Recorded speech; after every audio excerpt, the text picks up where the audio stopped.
কি রে কি নও নাকি কি দেখতে আস দরবেশের মতো বাপ দইরা কি সুন্দর দাড়ি কি সুন্দর টুপি পাজামা পাঞ্জাবি সাদা আরো কত তান সাদা কি বসব দিকে আমরা দেখি ও আজ হেন তারা চাইয়া রয়েছে হ্যাঁ মনে হয় যেন সামনে নির্বাচন করবো আমির ভাইয়া নমুনায় কয় এবারে কইছে যে খেলা হবে খেলা হবে তা আমরা ফলাফান তো রেডি হইতেছে ওমা ফলাফান যখন নামছে প্লেয়ার নাই মঞ্চে যারা আছে তারা কথা না কইলেও সারবো হ্যাঁ তারা যে বইয়া রয়েছে এটা তারা হোতাফানা বইয়ে এনা রয়েছে কেন হ্যাঁ কুসকুস কালা হাত নির্বাচনের আগে হজ যাও তুমি নির্বাচনের আগে শাহজালালের মাজারও যাও তুমি টুফি জাতা দিয়া মাথার ধরো তুমি 40 বান্দেশের হাতে তসবি নিয়ে মানুষকে ধোকা দাও অথচ কোরআনের মাহফিল হতে দাও না উদাহরণের জন্য তো মাথাইয়া যাওয়ান লাগতো না নমুনা কি দেখতে আসা ওই যে কইছিল যদি আমার হাত বানবা কিন্তু মন বানবা কি দিয়া ঠিক কিনা বেড়া এই দিন গেছে না রে আমরা ফেস যাই শহীদ তলে ফেস আর বেরিয়ে তোর চুলের বেনির মতো ফাহাইয়া ওই ঘরের তরখের লগে রৌন টাঙ্গাই রাখছে আম্মার কামলে হাতে টান দিয়া ডাইল বাগার দিয়া লাইছে রৌন দিয়া ফেজ আসিল আমরা শহীদ তলে রৌন আছে এই তরখের ভিতরে আলু গুড়ি আলু তালা দিয়া আর দৌড় দিয়া গিয়া গাতাটাতে 2টা তেলাপিয়া মাছ দৌড়া ফেস দিয়া ফইল্লা কাঁচামরিচ ফাইডা দিয়া ধন্যা পাতা সিটা দিয়া ঠিক নি রে মুড়িদারারে বুঝাইতে আছে বাবা দুনিয়া ছাড়ো হ্যাঁ তো ছাড়তে ছাড়তে দুনিয়া সাইডা দিয়ে এক মাথা লয়ে গেছে গা গিয়া দেখে যে ফির সাহেবে খেত কিনতে এই গ্রাম ছাড়াইয়া এই গ্রামও গেছে গা ঠিক কিনা কম মুড়িদে দিয়া দুনিয়া ছাড়ায় আর নিজে গিয়া খেত কিনতে আছে হরদমছে এই কথাটা একজন মুড়িদেও জিজ্ঞেস না নাই যে হুজুর আপনি যে আমদানি দিয়ে দুনিয়া ছাড়াইতেছে আর আপনি তো দুনিয়া চাদর মানে গাও দিয়া লাইছেন কারবারটা কিতা এই যে ফালাই না কইয়া যে ফাওয়া গেল না আরেকবারে তো যেই কারবার কইলিতা কোনো মতে যারা ঠা বানাইছে কি আর হালাল কি আর আলাপ খায়লা যা ফায় তাই খায় হগিন নিবেদিন লেগে বিস্কুট হয়েছে হেই বিস্কুট বাড়িয়াতে খাইয়া বইয়া রইছে আমরা বলতে পারবো যেই লোক হইছে জাগা হইছে না কিছু লোক দাঁড়াই থাকলে আবার সুবিধা আছে আমরা এলাকা দিয়ে আবু জাহেলের বংশধর 2-4 জনের নাম করার পর অনেকের সিনিয়র এখনও পাইতেন না এটা সানলা বাজারও বিছেরা লাভ হইতো না এটা বরদুশি হইতো না নাগাইশি হইতো না এই আবু জাহেলের বংশধর ফাইতে হলে যাওয়ান লাগবো ঢাকা অথবা রাইতের 2:30টার সময় টেলিভিশন খুলন লাগবো টেলিভিশন খুললে দেখবেন টক শো করে এই টক শোর নাম দিয়া কথা কইতো লইলে ইসলামের বিরুদ্ধে কথা কয় পালাই না আমরা পালাই না 12টার পরে আর খুঁজে পাওয়া গেল না সারাটা বছর কইল কি করল কি দরকারটা আছিল কি তাই কথা কনের কিচ্ছু না কইতো এটা এক বালা আছে নির্বাচনের আগে তে বাতাস আইলে গাছও ধরে রেখে রুইতে তারে নি লইয়া যে গিয়া বাতাসে তার বিডার ভিতরে কুত্তা ঘুমায় তে ফাঁস করণের পরে তে এলাকার তো বাড়ি করছে কুমিল্লা করছে একটা ঢাকা করছে একটা যদি ভাগ্যা জায়গা লাগে এর লেগেতে মালয়েশিয়া এবং কানাডায় সেকেন্ড হোম তে দ্বিতীয় বাড়ি হ্যাঁ করে রাখছে যেন ভাগ্যা দিলে গিয়া থাহার একটা মোটামুটি ভাড়া ছাড়া থাহন যায় এই বুদ্ধি করে তে হ্যাঁ করছে বাড়া হগিন্নির ফুতের নাম মিয়া খা আরে হগিন্নির ফুতের নাম মিয়া খা বাড়া ভাত খাইছ তা তোর বিরাট কুত্তা ঘুমাইছে না রে তোর বিরাট তুই বাতাস এলে বাজার খেয়ে রইছত অনেকে হাত দিলে তুই চা খাইছত না হইলে চায়ের ফেলে তিমের মতো চাইয়া রইছত হ্যাঁ তারা ফুট করে আর তোর ঠুট হুদু দিল রে না খাইয়া এটি আমরা দেখছি না মনে করছ তুই নির্বাচনে ফাঁস করে কয়টা বেতন পাইছত তোর বাইক বাড়ি হয় কুমিল্লা বাড়ি হয় ঢাকায় বাড়ি হয় সেকেন্ড হোম করো মালয়েশিয়ায় হ্যাঁ লজ্জায় কি মুখ দেখানোর জায়গা আছে আমার দেশের সাবেক প্রধান মন্ত্রী কইতে শরম করে সাবেক প্রধান বেরিয়ে কয় আমার ফিওনেও 400 কোটি টাকার মালিক শরম দিয়াস এবারে এটা চিন্তাই করলো না আমি যে কইতে আছি ফিওনে 400 কোটি টাকার মালিক বাংলাদেশের মানুষ কি বেহতার আছে হেতারা যদি মনে মনে কয় আপনি জানি কত কোটি টাকার মালিক ফিওনে 400 আমার ঘরের বসুইরা কামলা যদি গাড়ি দিয়া যায় তো আমি তো বিমানে যাওয়ার কথা হিসাবে তো ফিওনে যদি 400 হয় তাহলে যে মালিক প্রধানমন্ত্রী তে কয় 1000 কোটি টাকার মালিক ও হনে না বারুইটি আছে এতক্ষণ তো আমরা ধরতে আমি পারছি না, আমরা কান্দা দিক মনে করছি হ্যাঁ স্যারের কান্দা। কারবার কি অর্ধ পৃথিবীর প্রেসিডেন্ট উমর পাঞ্জাবি করারে কথা কনা কয়টা ইসলাম, এটার নাম ইসলাম, এটার নাম ইসলাম। ইসলাম কারে কয় তাকাই দেখো। আমার নেতাদের উপরে তোমরা কম অপবাদ দিছ, তোমরা কইছো তারা নারী ধর্ষণকারী, তোমরা বলেছো তারা লুটতরাজকারী, তারা হিন্দুর সম্পদ দখলকারী। 5টা বছর আমার 2 নেতা মন্ত্রিত্ব করেছে, তন্ন তন্ন করে তালাশ করা হয়েছে, বানানো অনেক অভিযোগ দিয়েছ, কিন্তু আমার 2 মন্ত্রীর একটা টাকা আত্মসাৎ করেছে তার চরম শত্রুরাও দাবি করতে পারে নাই, ঠিক কিনা বলো? যেই যুবকেরা পাঞ্জা লড়তে জানে ঝঞ্ঝার সাথে, যেই যুবকেরা ঝড়ের মুখে দাঁড়িয়ে থাকতে পারে অটল পাহাড়ের মতো, আমরা তো সেই যুবক। পুলিশ যখন বন্দুক তাক করেছে আমার আবু সাইদ সিনা টান টান করে দাঁড়িয়েছে, ঠিক কিনা বলো? আমরা তো সেই যুবক যেই যুবকেরা পিপাসার্থ মানুষকে পানি পানি বলে পানি পান করিয়ে এক বুক পিপাসা নিয়ে আল্লাহর রাহে হাজিরা দিয়েছে, ঠিক কিনা বলো? আমরা যেমন করে দেশ বাঁচাতে জানি, যেমন করে ইসলাম বাঁচাতে জানি, যেমন করে আমার সমাজ বাঁচাতে জানি, তেমন করে এই নতুন করে প্রতিষ্ঠিত এই তাফসির মাহফিলকেও আমরা টিকিয়ে রাখতে জানি, ঠিক কিনা বলো? তাহলে আমরা যদি নিজেরা ফেস করে লাই, তুই বেশিচ্ছা তোর কিনন না লাগলে সারে, তুই নিজের ফেস নিজে কর, নিজের রসুন নিজে কর, নিজের ধনিয়া পাতা নিজে কর, নিজের কাঁচামরিচ নিজে কর, কিনন না লাগলে সে তুই বাজারও যাচ্ছা, তোরটি তুই তুই লেখা আমারটি আমি তুই লেখাই, তো হইলে দেখবা ইন্ডিয়ার তারা কাটা তারের বেড়ার কাছে আইয়া আমরা ডাক দিব, দুলাভাই দুগলা ফেস নিয়েন, আমরা কম নিহি খায়েঙ্গে শহীদ তোলে, ঠিক কিনা কও? আমরার খাচ্ছতে হাতার আমরারে টিটকারি মারে। আজকে এই তাফসির মাহফিলের যতগুলো হাত আছে প্রতিটি মানুষের 2টি করে হাত। এইগুলো চায়ের স্টলে আড্ডা মারবে না, এইগুলো টেলিভিশনের সামনে বসে থাকবে না, আমার যুবকেরা ব্রিজের উপরে বসে বসে মোবাইল চালাবে না। আগামীকাল সকাল থেকে আমরা উৎপাদনের বাংলাদেশ, আমরা নিজের জমিতে নিজেরা পেঁয়াজ লাগাবো, রসুন লাগাবো, কাঁচামরিচ করব, ধনেপাতা করব, ইন্ডিয়ার টিটকারির কাছে আমরা মাথা নত করব না। আজকে পার্শ্ববর্তী দেশ ভারত, প্রসঙ্গক্রমে যেটা বলতেই হবে, পার্শ্ববর্তী দেশ ভারত আজকে আমাদেরকে রক্ত চোখ দিয়ে তাকায়, আমাদেরকে মস্কারা করে, আমাদেরকে হুমকি দেয়, তাদের খাবার বন্ধ করে দিলে আমরা নাকি মরে যাব। তাদের ফাঁদে তারাই আটকে গেছে। পেঁয়াজ এটা রেখে দেওয়ার জিনিস না। পেঁয়াজ যখন পচা শুরু হয়েছে, এখন কৃষকেরা বিক্ষোভ করতেছে, তোমাদেরকে পিটাবো, আমাদের পেঁয়াজের ন্যায্য দাম দাও। আলুগুলো যখন পচে যাওয়া শুরু করেছে, ওরা বলেছে আমাদের দেশে আলু দেবে না, পেঁয়াজ দেবে না। আর আমরা বলেছিলাম ঠিক আছে, আমরা অন্য দেশ থেকে নিয়ে নেব। ইন্ডিয়া থেকে যখন পেঁয়াজ আর আলু আমদানি বন্ধ করে দেওয়া হলো, এখন পেঁয়াজ পচা শুরু হয়ে গেছে, আলু পচা শুরু হয়ে গেছে। আমি বলি আনারস পাকলে এটা কি 15 দিন রাখার জিনিস? কাঁঠাল পাকলে কি এটা রাইখা দেওয়ার জিনিস? বেড়া তোমরা বাংলাদেশে পাঠাইয়া টাকা দাও, মাগনা দো একটা কাঁঠালও দাও না। তোমরা যেই দিন বলছিলা গরু দেবা না, আমার শিক্ষিত যুবকেরা গরুর ফার্ম করে যখন গরু উৎপাদন শুরু করে দিল, দেখা গেল সমীক্ষায় দেখা গেল গরু কুরবানি দেওয়ার পরে আমার বাংলাদেশে কুরবানির পরেও গরু আরও বেশি হয়েছে, ঠিক কিনা কও? আমরা ইন্ডিয়া থেকে একটা গরু আনা লাগে নাই।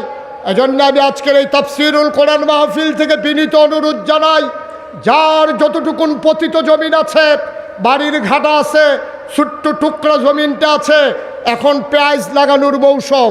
আগামীকালকে সকালবেলা কোম্পানিগঞ্জ থেকে পেঁয়াজের চারা এনে তুমি 1 ঘন্টা কাজ করো। তুমি রসুন লাগাও, পেঁয়াজ লাগাও, তুমি মরিচ লাগাও, ধনেপাতা লাগাও, তোমার বাড়ির পাশে ছোট্ট গর্তটা খুঁড়ে সেখানে কটা তেলাপিয়া মাছ ফেলে দাও। তেলাপিয়া একবার ফালাইলে কেয়ামতের আগের দিন পর্যন্ত ফালান লাগে না। এটি পরিকল্পনা বোঝা না। এটি পূজা দেওয়ার সময় আপনি যদি ব্রাহ্মণের কাছে যান, পুরোহিতের কাছে যান, তো পুরোহিত কি বলবে? একটা কলার ছড়ি, নতুন একটা ধুতি, নতুন একটা বড় গামছা, তারপরে 2.5 কেজি গাভীর দুধ, একটা ফাড়া। হ্যাঁ, খাসি করলে সুন্দর হইল আর কি, কিন্তু লাগে ফাড়া। আমি খাসি গয়াম কেমনে? তো এই জিনিসপত্র ফাইলা টাইলা সব কইয়া দিছে, মানে হেতারা লই হয়েছে পূজা শেষ। এই যে ধুতি, গামছা, এই কলার ছড়ি, দুধ, ফাড়া, তারপরে ফাইলা, এই সব এখন ফালাই দিছে না ব্রাহ্মণের বাইত নিয়ে গেছে? এখন যদি লা ইলাহা ইল্লাল্লাহ ইসলাম যদি কায়েম হয়ে যায়, আপনি কি বলছেন? লা ইলাহা, আল্লাহ ছাড়া বিধান নাই, আল্লাহ ছাড়া আবাদত পাওয়ার উপযুক্ত কেউ নাই, পূজা নাই, পার্বণ নাই, যা পাওয়ার আল্লাহ পাবে, সাজদা দেবেন আল্লাহরে, ডাকবেন আল্লাহরে, চাইবেন আল্লাহর কাছে। এখন তৎকালীন যারা ব্রাহ্মণ তারা ধর বোকা না, তারা বুঝা ফেলাইছে যদি এক আল্লাহর দিন কায়েম হয়ে যায় তাইলে তো পূজা শেষ। পূজা শেষ মানে ধুতি শেষ, ধুতি নাই মানে গামছাও নাই, গামছা নাই মানে ছাগলও নাই, কলার ছড়িও নাই, দুধও নাই। তাইলে হেবারে তো না খাইয়া মরণের বুদ্ধি। হেবারায় চিন্তা করলো মোহাম্মদের দিন আসা, আল্লাহর দিন কায়েম হওয়া মানে হচ্ছে সব শেষ। পূজা শেষ, ধুতি শেষ, গামছা শেষ, লুঙ্গি শেষ, তারপরে গিয়ে কলার ছড়ি শেষ, গাভীর দুধ শেষ, ফাড়া শেষ। সুতরাং ইসলাম ঠেকাও, ওই 360 দেবদেবীর পূজা বাঁচাও। পূজা বাঁচবে তো ব্রাহ্মণ বাঁচবে, ব্রাহ্মণ বাঁচবে তো ব্রাহ্মণের পরিবার বাঁচবে। এক নম্বরে স্বার্থের কারণে তৎকালীন জামানায় ধর্মগুরু যারা, তারা নবীর সামনে এক নম্বরে বাধা হয়েছে, ঠিক কিনা কন? আচ্ছা, এখন তো 21 শতাব্দীর সূচনা লগ্ন, গোটা বিশ্ব হয়ে গেছে কম্পিউটারাইজড, গোটা বিশ্বকে বলা হচ্ছে গ্লোবাল ভিলেজ। এখন পৃথিবী অনেক দূর এগিয়ে গেছে। আমরা সোনের ঘরের জায়গায় টিনের ঘর হয়েছে, টিনের ঘরের জায়গা তখন বিল্ডিং হয়েছে। আমরা ফলাফাইনে শিক্ষিত হইতে আছে, এখান বিদেশ গিয়া টেহা পাড়াইতে আছে। আমরা অনেক দূর আগাইছি। এখনও আপনি খেয়াল করে দেখবেন, যখন আল্লাহর জমিনে আল্লাহর দিন কায়েম করতে চায়, একদল মর্দে মুজাহিদ জীবন বাজি রেখে আল্লাহর জমিনে যখন আল্লাহর দিন কায়েম করতে চায়, দিন কায়েম করতে গিয়ে তারা মামলা মাথা পেতে নেয়, তারা গুম হয়, তারা লাশ হয়, বিনা অপরাধে মিথ্যা ট্রাইব্যুনাল সাজিয়ে মিথ্যা সাক্ষী দিয়া প্রতারিত করে। তারপরে আপনার জুডিশিয়াল কিলিংয়ের মাধ্যমে আমার উপরস্থ নেতাগুলোকে যখন হত্যা করা হচ্ছে, তখন একদল আলেম নামদারি কুলাঙ্গার তারা তাদের পক্ষ নিয়ে, শাসক শ্রেণীর পক্ষ নিয়ে ইসলামী আন্দোলনের বিরোধিতা করেছে, ঠিক কিনা বলো? তাইলে তৎকালীন আমলে ব্রাহ্মণেরা বিরোধিতা করতো নবীজির, আর এখন একদল মর্দে মুজাহিদ যারা আল্লাহর জমিনে আল্লাহর দিন কায়েম করতে চায়, তাদের বিরোধিতা করে, ওই তাবেদার সরকারের তাবিদারি করে, ইসলাম বিরোধী অবস্থানে যায় ওই তৎকালীন ব্রাহ্মণ আর ইসলামের বিরোধী আজকের আলেম ওলামা, ওরা যেন একই সূত্রে গাথা, ঠিক কিনা বলো? তারা মনে করেছে ইসলাম কায়েম যদি হয়ে যায়, তাইলে এই যে আটটা মিলাদ খাওয়া ফরন, এই আউসগরের সুইটটার ইয়া খাওয়ন, 7 দিন না খাওয়ন, মুসলমানি খাওয়ন, এই নানান খানা টানানি আবার বন্ধ হইয়া যাইয়া, পূজা পার্বণী বন্ধ হইয়া যাইয়া, হাদিয়া তোহফানি। আমার লজ্জা লাগে, আমার এত লজ্জা লাগে যে একটা জলজন্ত মানুষ, আপনি বাংলাদেশে একজন পীর সাহেবকেও দেখবেন না, হয় গৃহস্থী করে, না হইলে চাকরি করে, না হইলে ব্যবসা করে, না হইলে অটো চালায়, না হইলে সিএনজি চালায়, এমন একজন পীর সাহেব বাংলাদেশও নাই, খুব সংখ্যায় কম। অধিকাংশ মানুষ পীর সাহেব হলো মুড়িদের এই বাইত কয়দিন খায়, হেই বাইত কয়দিন খায়, হেইখানা শেষ হইলে হেই বাইত যায়, হেই বাইত শেষ হইলে হেই বাইত যায়, বাড়ি শেষ হইলে গ্রাম বদলায়, গ্রাম বদলাইলে থানা বদলায়, থানাও শেষ হইলে আর পরে জেলা বদলায়। এই গুড়া গুড়া বেড়াইতার মতো খাইতে খাইতে খাইতে খাইতে মনে হয় বইয়া রয়েছে 15-20 জন, আসলে একজন। আব্বা, আমি মুশতাক ফয়েজি নাগাইশের পীর সাহেব। আরে মাটি কাটলেও তো বেটা ডেইলি 500 টাকা পাওয়া যায়, অটো চালাইলেও তো 1000 টাকা কামাই করণ যায়, সিএনজি চালাইলেও 1500 টাকা কামাই করণ যায়। আমার মতো মানুষটা বইয়া বইয়া খায়াম, হগিন নিবিড়ি টেহা দিব, রিক্সাওয়ালায় টেহা দিব, লজ্জার কি আর জায়গা আছে? এতে মরণ বালা না, ঠিক কিনা কও? বাংলাদেশে তো অধিকাংশ এই কারবার। এত সাদার ভিতরে দিয়া তাই নে এই মধ্যবিত্ত শ্রেণীর টাকাগুলোকে ওই যে শেয়ার বাজারের নাম দিয়া লোটপাট করে শেষ করে দিয়েছে, ঠিক কিনা বলো? এই মানুষগুলো মানুষকে ধোঁকা দেওয়ার জন্য মুখ ভর্তি দাড়ি রাখে, আবার এই মানুষের রোষানল থেকে বাঁচার জন্য কামাইয়া হমান হইয়া যায়, ঠিক কিনা? এই বাংলাদেশ, এটা বাংলাদেশেই সম্ভব। তার মনেতে যদি দাড়ি রাখতে হো, আমি নাগাইশের পীর সাহেব, আমি যে দাড়ি রাখছি, আমার যদি কয় হালাইয়া যাব করে দাড়ি কামাও, আমি কই আগে মাইরা লাও, আর পরে কামাই লাও, আমি যেন টেন না পাই। ঠিক কিনা কও? আমার কামাইতে হইলে আগে আমারে মারতে হবে, এর আগে আমার দাড়ি কামানো যাবে না। আমরা হয়তো হত্যার শিকার হয়েছে আমার মানুষগুলো হয়তো ঘরে ঘুমাইতে পারে নাই।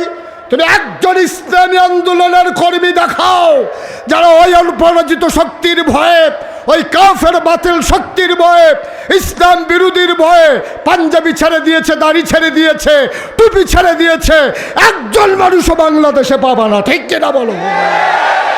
আর তোমরা সারা জীবন আকাম কুকাম কইরা দাড়ি রক্ষা মানুষের ধোকা দিয়া এরবার যখন কায়দাত ফরছে তে মনে করছো কখনো কারা সিন্ডালাতে কামাইয়া কুমাইয়া হমান। ঠিক কিনা কও? তোরা তো ইসলাম কায়েম হোক ওরা চাইবে না, ওরা তো চাইবে না ইসলাম কায়েম হোক, কারণ ওদের সব কামাই হলো অবৈধ কামাই, যেটা ইসলাম সমর্থন করে না। সুতরাং যারা পুঁজিপতি তারা কনসার্ট করবে, পহেলা বৈশাখের নামে বৈশাখী মেলা দেবে। বাংলাদেশের আলো ওই আমের মতো, ওই মাছের মতো, ইলিশের মতো আমার পেঁয়াজ, আমার আলো, আমার রসুন বাইরের দেশে রপ্তানি হবে ইনশাআল্লাহ। সিদ্ধান্ত নিয়ে ঝাঁপিয়ে পড়ো, দেশ প্রেম নিয়ে ঝাঁপিয়ে পড়ো। আসো এগিয়ে আসি, গর্জে উঠি, নিজের ভবিষ্যৎ নিজেরা বিনির্মাণ করি। ভিক্ষা করার চাইতে স্বাবলম্বী হও, বসে বসে খাওয়ার চাইতে পরিশ্রম করে খাও, তাহলে আমার দেশ প্রকৃত অর্থে সোনার বাংলা হবে। ঠিক কিনা বলো? আমার সোনার বাংলা, আমি তোমায় ভালোবাসি। সেই সোনার বাংলার সোনার মানুষ, গর্বিত নাগরিক হতে চাই আমরা প্রতিটি মানুষ। আল্লাহ যেন কবুল করে। জোরে পড়ো, আরো জোরে। কথা বলতে গেলেই আলেম ওলামার বিরুদ্ধে কথা কয়, কথা বলতে গেলেই মসজিদ মাদ্রাসার বিরুদ্ধে কথা কয়, কথা বলতে গেলেই ইসলামী আন্দোলনের যারা অগ্রসেনানী তাদের চরিত্রে কালিমা লেপন করতে চায়। ঠিক কিনা বলো? ওরা হইলো আবু জেহেলের বংশ, যেটি হ্যাঁ পাওয়া যায়। কয়েকদিন আগে, গত 3-4 বছর আগে, অহম তো আর এই সাহস কেউ করতো না, আগিলা দিনের কথা আর কি। তো এই কয়েক বছর আগে একবার দেখলাম টক শো করতে আছে একটা ঢাকা ইউনিভার্সিটির প্রফেসর। চারটিখানি কথা না, কোনো অটো দেবেন না, সিএনজি দেবেন না, বেলেতে অটো চালায়, সিএনজি চালায়, বুঝে না, বিষয়টা এরকম না। ঢাকা ইউনিভার্সিটির প্রফেসর, এটা বিশাল বিষয়। ঢাকা ইউনিভার্সিটির চান্স পাওয়া এটাই তো অনেক কঠিন। আর একটু মাইকটা কমাও। ঢাকা ইউনিভার্সিটির প্রফেসর, সে করছে কি, শীততাপ নিয়ন্ত্রিত কক্ষে বসে পুলিশ পাহারায় সেমিনারের নামে সে বক্তৃতা দিতেছে। খুব খেয়াল করেন, চিকন কথা, খুব খেয়াল। চিকন কথা হইল, যারা পর্দা করে, খেয়াল করেন, পর্দা কি ইসলামের ভিতরে নফল না ফরজ? জোরে কোন নফল না ফরজ? উবায়দুল্লাহ ভাইয়া কোন নফল না ফরজ? ফরজ। পর্দা করা কি ফরজ? তাইলে সেই লোক ঢাকা ইউনিভার্সিটির প্রফেসর কইতে আছে, যারা পর্দা করে, হেজাব লাগায়, নেকাব পরে, তাইলে সেই মেয়েরা ঢাকা ইউনিভার্সিটিতে পড়ার দরকার নাই, তারা কোনো একটা মহিলা মাদ্রাসায় ভর্তি হয়ে যাবে। এটাকে আপনারা একমত? মনে করেন আমাদের যে আজকের সভাপতি মাওলানা কবির আহমদ, ওনার একটা মেধাবী মেয়ে মনে করেন ঢাকা ইউনিভার্সিটিতে চান্স পাইছে, তো উনি প্রিন্সিপাল হুজুর ইসলাম মানে, তো ওনার মাইয়া ওদো পর্দা করে। এখন ওনার মেয়ের ইউনিভার্সিটিতে পড়ে, পর্দা করার কারণে এবার আর মাইয়া ইউনিভার্সিটিতে পড়তে পারবে না। পারবে তো? হ্যাঁ তো কয় পারবে না, কয় পর্দা করে দেখা হ্যাঁ মহিলা মাদ্রাসাত ভর্তি করাই দাও, ঢাকা ইউনিভার্সিটিতে পড়ার দরকার। আমি বলি, বেটা তুমি তো আন্দাজি বুঝো নাই, তুমি কোন দেশে বসে কথা বলতেছো তুমি বোধহয় ভুলে গেছো। এই দেশ বাংলাদেশ, যেই দেশের 92% লোক মুসলমান। ঠিক কিনা কও? যেই দেশে হক্কানি পীর মাশায়েখেরা, আলেম ওলামারা এই মানুষগুলোকে নেংটির বদলে লুঙ্গি পরা শিখিয়েছে, হরে রামের জায়গায় কলমা পড়তে শিখিয়েছে, শ্রীর জায়গায় মোহাম্মদ লিখতে শিখিয়েছে, টিকির বদলে টুপি পড়তে শিখিয়েছে, যেই দেশের মুসলমানেরা এশার নামাজ পড়ে দুরুদ পড়তে পড়তে ঘুমোতে যায়, ফজরের আজান শুনলে যাদের ঘুম ভাঙে, সেই বাংলাদেশে মুসলমানের জমিনের উপরে মুসলমানের টাকায় গড়া ইউনিভার্সিটি, যেখানে প্রভুষ থেকে শুরু করে, যেখানে 4র্থ শ্রেণীর কর্মচারী পর্যন্ত তাদের বেতন হয় তোমার আর আমার টাকায়। ঠিক কিনা বলো? সেই ইউনিভার্সিটির হল রুমে বসে তুমি ইসলামের ফরজ বিধান পর্দার বিরুদ্ধে কথা বলো। আমি বলেছি ঢাকা রাজধানীতে শীততাপ নিয়ন্ত্রিত কক্ষে বসে পুলিশ পাহারায় ইসলামের বিরোধিতা করা সহজ, পারলে চান্দলার জমিনে এসে বলো পিঠের চামড়া নিয়ে ঢাকা যাওয়া যাবে না। মন যা চায় তাই করবা, মুখে দিয়া যা আসে তাই বলবা, সামনে যা পাবা তাই খাবা, এত সুযোগ আর দেয়া হবে না। এখন বাধা আসবে যেখানে, লড়াই হবে সেখানে, ঠিক কিনা বলো? অনেক করেছো তোমরা, মসজিদের মিম্বারগুলো থেকে আলেমদেরকে নামিয়ে দিয়েছ হক কথা বলার কারণে। আমার প্রাণের তাফসীর মাহফিলগুলো বন্ধ করে দিয়েছ, তামাশা করে করে ফান্ডের টাকাগুলো নষ্ট করেছ। তোমরা কোরআনের কথা বলতে দাও নাই, বাধা আসবে তো লড়াই হবে, ঠিক কিনা বলো? রাজাকার রাজাকার কোনো কিছুকে আমরা ভয় পাই না। টিটকারি হবে, মস্কারা হবে, এটা আমরা জেনে শুনে এ পথে নেমেছি। এ পথ কখনো কুসুমাস্তীর্ণ ছিল না, এ পথ ফুল বিছানো ছিল না, এ পথ ছিল কণ্টকাকীর্ণ। এ পথে যারা নেমেছে তাদের পা রক্তাক্ত হয়েছে, পথ হয়েছে পিচ্ছিল, এ পথ হয়েছে কণ্টকাকীর্ণ, এ পথ কাটা বিছানো। আমরা জেনে শুনেই এ পথে নেমেছি। আমরা জানি এ পথে চলতে গেলে টিটকারি হবে, মস্কারা হবে, মামলা হবে, হামলা হবে, গুম হবে, নির্যাতন হবে, প্রয়োজনে জীবন দেওয়া যাবে, ইমান দেওয়া যাবে না। তরবারি খুলে দাঁড়িয়ে আছেন, জবাব দেন। পাঞ্জাবি কেন লম্বা? আগে জবাব হবে, তারপরে খুতবা হবে। ওমর চুপ মেরে দাঁড়িয়ে আছেন। ওমরের ছেলের নাম আব্দুল্লাহ ইবনে ওমর, তিনিও সেদিন সেই মসজিদে ছিলেন মুসল্লি হিসাবে। আব্দুল্লাহ ইবনে ওমর দাঁড়ালেন, চোখের পানি ছেড়ে দিলেন, ডাক দিয়ে কয়, ও দেশবাসী, ও মদিনার মুসলমান, জবাব কি আব্বা দেওয়া লাগবে নাকি আমি দিলেও চলবে? কয়, আমাদের জবাব দরকার, কে দিল দরকার নাই। সুবহানাল্লাহ, সুবহানাল্লাহ। আব্দুল্লাহ ইবনে ওমর চোখের পানি ছেড়ে দিলেন, ডাক দিয়া কয়, শুনো শুনো শুনো, ও মদিনার মুসলমান শুনো, আমার আব্বা চোর না, আমার আব্বা কাপড় চুরি করে নাই, আমার আব্বা ক্ষমতা দেখাইয়া এক টুকরা কাপড়ও বেশি নেয় নাই। এত কথার দরকার নাই, পাঞ্জাবি লম্বা হলো কেমনে বলে দাও, আমাদের কোনো ব্যাখ্যা শুনতে চাই না, পাঞ্জাবি কেমনে লম্বা এটার জবাব দাও। আবার মদিনার মুসলমান চুপ মেরে আছেন। আব্দুল্লাহ ইবনে উমর ডাক দেয়া কয়, ভাই শোনো, আমি আব্বার বড় ছেলে, আমার নাম আব্দুল্লাহ। ভাই, আমার আরও ভাই আছে, বোন আছে।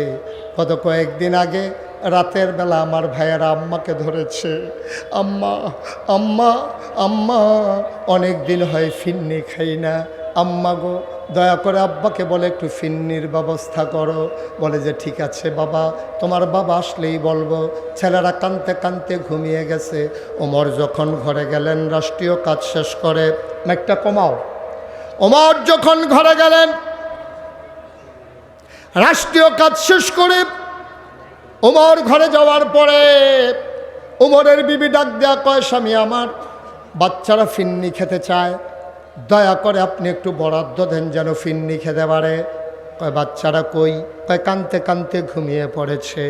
ওমর বললেন, বাচ্চাদেরকে ডেকে উঠাও। বাচ্চাদেরকে উঠানো হলো, আনন্দে তারা উদ্বেলিত। ওরা মনে করেছে নিশ্চয়ই এখন ফিন্নির ব্যবস্থা হয়ে গেছে।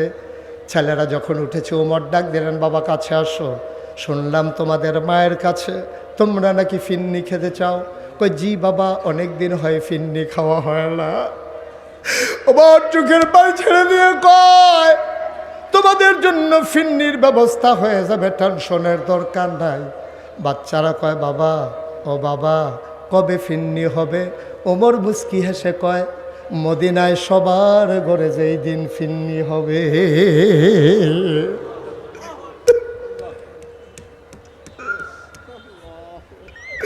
আমার আব্বার সেই আব্বা, সন্তানের আপনারে বাবা ফিন্নি রান্না করতে দেন নাই, আর কাপড় চুরি করবে, এটা তোমরা ভাবলা কেমনে? আমার আব্বা কাপড় চোর না, আমার আব্বা কাপড় চুরি করে নাই। এবার ওমরের ছেলে যখন এভাবে সাফাই গাইতেছে, লোকজন বলতেছে, বলে দাও কেন কেন তোমার আব্বার পাঞ্জাবি লম্বা হইল কেমনে? এবার উমরের ছেলে আব্দুল্লাহ ইবনে ওমর কয়, ভাই, তোমরা সবাই এক টুকরা করে কাপড় পেয়েছো। আমার বাবা পেয়েছে এক টুকরা, আমি পেয়েছি এক টুকরা, বাপ বেটা 2 টুকরা পেয়েছি। বাড়িতে গিয়া দেখলাম আমার পাঞ্জাবিটা এখনও নতুন আছে, আগেরটা এখনও ছিঁড়ে যায় নাই, এখনও পুরানো হয় নাই। আমি আব্বাকে বললাম, আব্বা ও আব্বা, এবার মনে হয় শীত পড়বে, বেশি দেশের নমুনা ভালো না, আপনি বয়স্ক মানুষ, আমার আগের পাঞ্জাবিটা এখনও ভালো আছে, আমার টুকরা কাপড়টা আব্বা আপনারে দিয়ে দিলাম, আপনি 2 টুকরা কাপড় জোড়া লাগাইয়া একটা লম্বা করে পাঞ্জাবি বানার আরাম পাবেন। ও মদিনার মুসলমান, আমার আব্বা কাপড় চুরি করে নাই, আমার আব্বা ক্ষমতা দেখাইয়া কাপড় বেশি নেয় নাই, আমার টুকরা কাপড় আব্বাকে দিয়ে দেওয়ার কারণে আমার আব্বার পাঞ্জাবি লম্বা হয়েছে। আমার আব্বা কখনোই চুরি করতে পারে না। মদিনার মুসলমান সবাই বলে, ঠিক আছে ওমর খুতবা দিয়ে দাও। ওমর কয় না, আমি খুতবা দেব না। ওই যে যুবকটা তরবারি উঁচু করছিল সে কই? আবার যুবকরে ডাক দিছে, আসো সামনে আসো। সবাই রাস্তা করে দিল, যুবক মাথা নিচু করে আগাইল। ওমর মিম্বার থেকে নামলেন, ওমর হাত ছড়িয়ে দাঁড়ালেন, যুবক লাফ দিয়ে ওমরের বুকে পড়ে যায়, ওমর ঝাপটে ধরেছে, ওমর কান্দে, যুবকও কান্দে। আবার উমর ছেড়ে দিয়ে কয়, যুবকেরা রে, ও মদিনার মুসলমানেরা, যেই দিন পর্যন্ত ইসলামের ভিতরে অসঙ্গতি দেখলে, অনিয়ম দেখলে, কোনো সমস্যা দেখলে, যেই দিন পর্যন্ত এইভাবে তরবারি খুলে যুবক দাঁড়িয়ে যাওয়ার ক্ষমতা রাখবে, ওই দিন পর্যন্ত ইসলামের দিকে চোখ বড় বড় করে তাকানোরও সুযোগ কেউ পাবে না, ঠিক কিনা? আজকে 250 কোটি মুসলমান থাকার পরে আজকে আমার ভারতের ঝিলাম নদীর পানি স্বচ্ছ স্ফটিকের মতো, ডালিমের দানার মতো যে পানি ছিল স্বচ্ছ, সেই পানি আজকে রক্তে রঞ্জিত হয়েছে, আমার কাশ্মীরের মুসলমানের রক্তে, ঠিক কিনা বলো? আজকে নাফ নদীর পানি আজকে রক্তে রঞ্জিত হয়েছে আমার আরাকানের মুসলমানের রক্তে।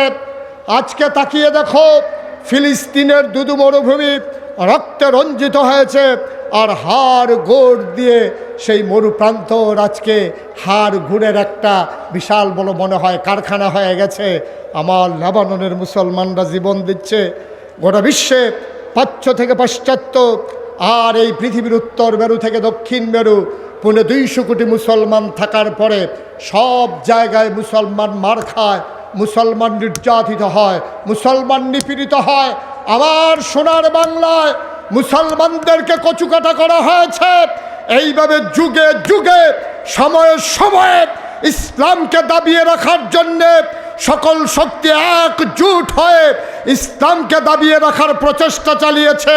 খোদার কসম, আবার পাঞ্জাবি উমর গায়ে দিয়া মসজিদের বারান্দায় দাঁড়ালেন, আসসালামু আলাইকুম। রাস্তা খালি হয়ে গেল।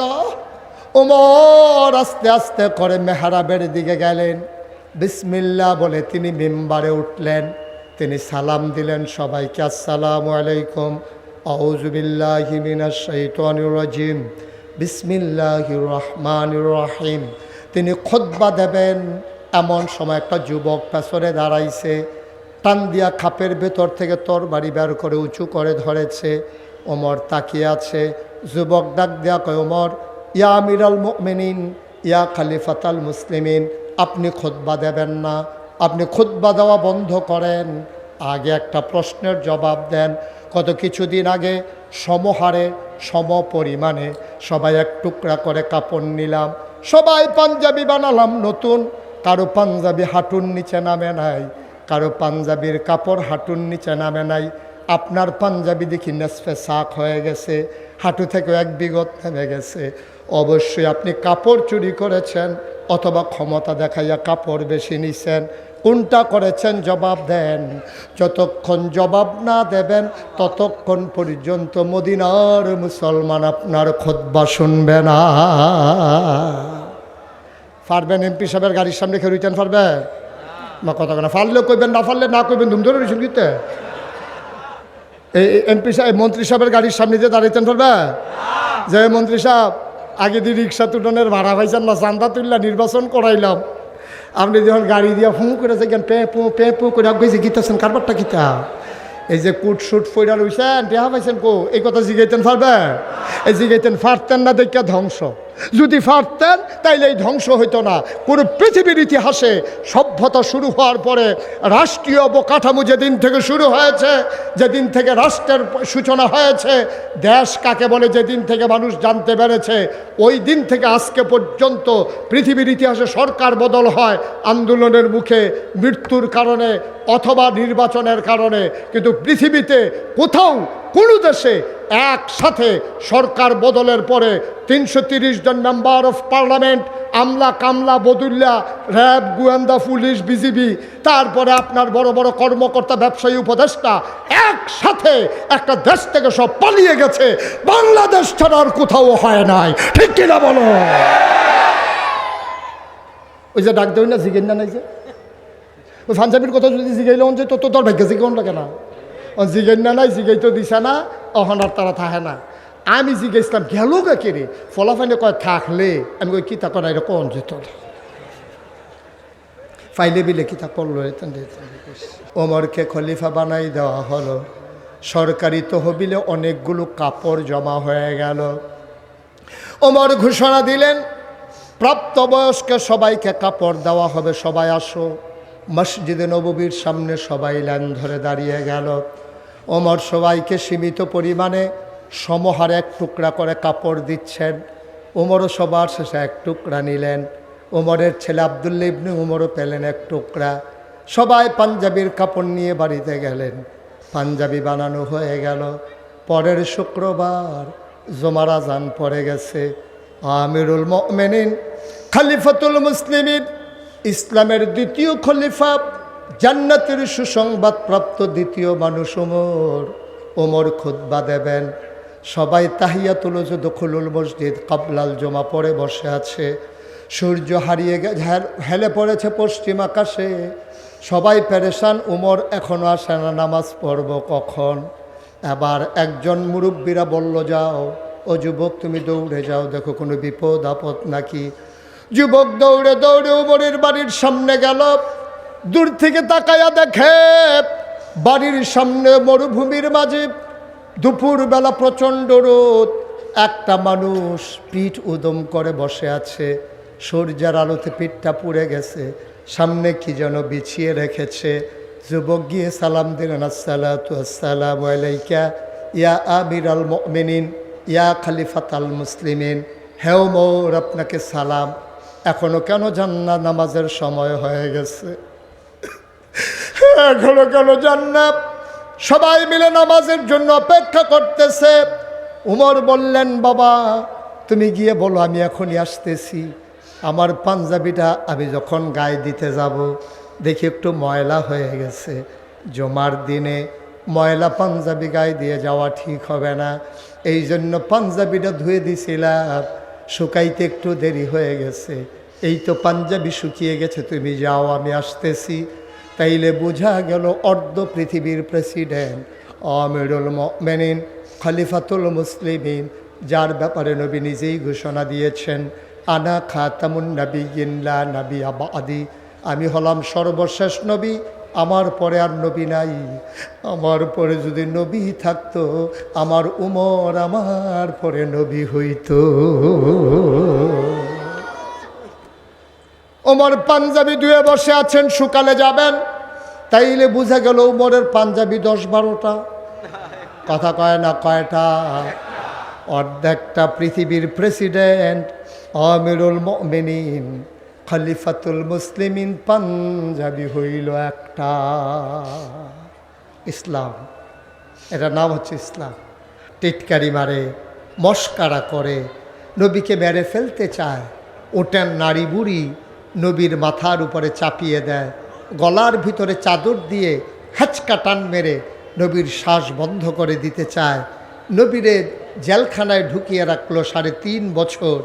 এইভাবে যখন নির্যাতন চরম পর্যায়ে পৌঁছে গেল, মানুষগুলো নবীকে যখন নিঃশেষ করে দিতে চায়, কণ্ঠকে যখন থামিয়ে দিতে চায়, স্তব্ধ করে দিতে চায় কোরআনের কথাগুলো, তখন আল্লাহ ডেকে বললেন, ইয়া আইয়ুহান নবী, হে নবী, আত্তাকিল্লাহ, আপনি কাউকে ভয় পাওয়ার দরকার নাই।